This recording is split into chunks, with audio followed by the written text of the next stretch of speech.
Hey guys, Ron Garverick with Street Volkswagen Amarillo, Texas, and I want to go over a few things while you're presenting numbers to a customer. Number one, you always want to be seated when presenting numbers to a customer. What I mean by that is you don't want to be standing up, looking over them, giving them the numbers. You actually want to be sitting down. And I prefer sitting right next to the customer due to the fact if you sit next to them, you're part of their team. If you sit across from them, they feel like you're part of the manager's team. And you don't want anything to do with that. And plus they can't just get up and walk out if you're sitting next to them if they don't like the numbers. So always be sitting next to them when you're going over numbers with them.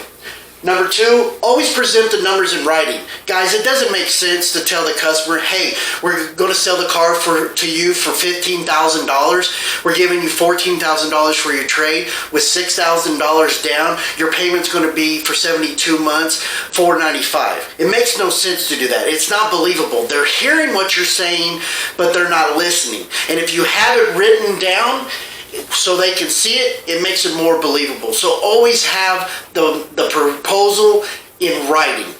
Number three, believe in your proposal. Guys, I know when you go to the desk, you're already telling the desk manager they want to be at $350 a month.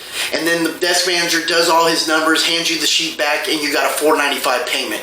And in your mind, you're already scared. You already have that fear in your eyes because you know what the customer just told you they wanted the payment at, and you're about to get them a bump to $495. Don't fight the desk. They're looking at your best interest to give you the best deal so you can make the most money, okay? So don't be scared. Fold that piece of paper up, walk up to the customer all excited and say, I've got great news for you guys. And when it comes to these numbers, I know you're going to be the judge and jury, but these are going to be great numbers for you. I think you're getting a great deal today. Number four, always have a pen available. Always have a pen available. I have 3 or 4 on me every day because when it comes to signing papers, I want that customer to already have a pen ready. When I'm going over the numbers, I say sign right here and we'll get that put in place for you guys. Number 5, use humor to relieve pressure. They're already coming in fighting mad thinking you're going to rip them off. And if you come in with a great attitude and you're enthusiastic and you're laughing and joking but being respectful, using humor will bring that wall down. Using humor will make them in a better mood. So use humor to relieve pressure, okay? Number 6, always ask for the business. You should already be doing that when you're on that test drive, when you're asking the customer, is this leather interior good for you?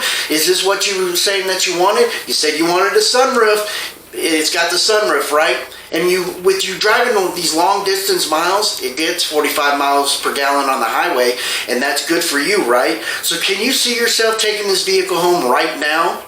Not tomorrow, not next week, not next Saturday, but right now. You always want them to say right now. You're planting that seed for them to want to do business right now.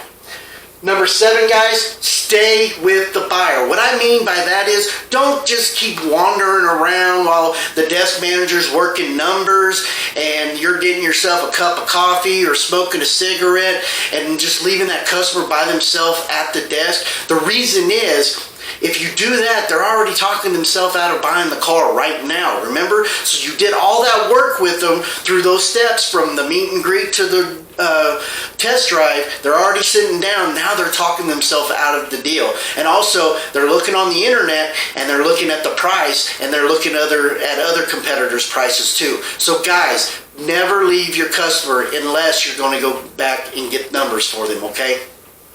And number 8, you always want to close the deal. Always be closing. ABC, always be closing. So always learn any kind of closes that you can so you can, any objections that the customer gives you, you always know how to close the deal. So when they say, I got to pray about it, I need to talk to my wife, it's a big purchase, the price is too high, anything, you always want to lead to the close and you want to stay in the close. You never want to let them get up and walk away and not have any arsenal to overcome their objections. So guys, listen, these 8 steps right here, they're very important. I use them every day. I teach them to all my guys every day, and I think it's going to be great information for you to learn so you can close the deal and make some money.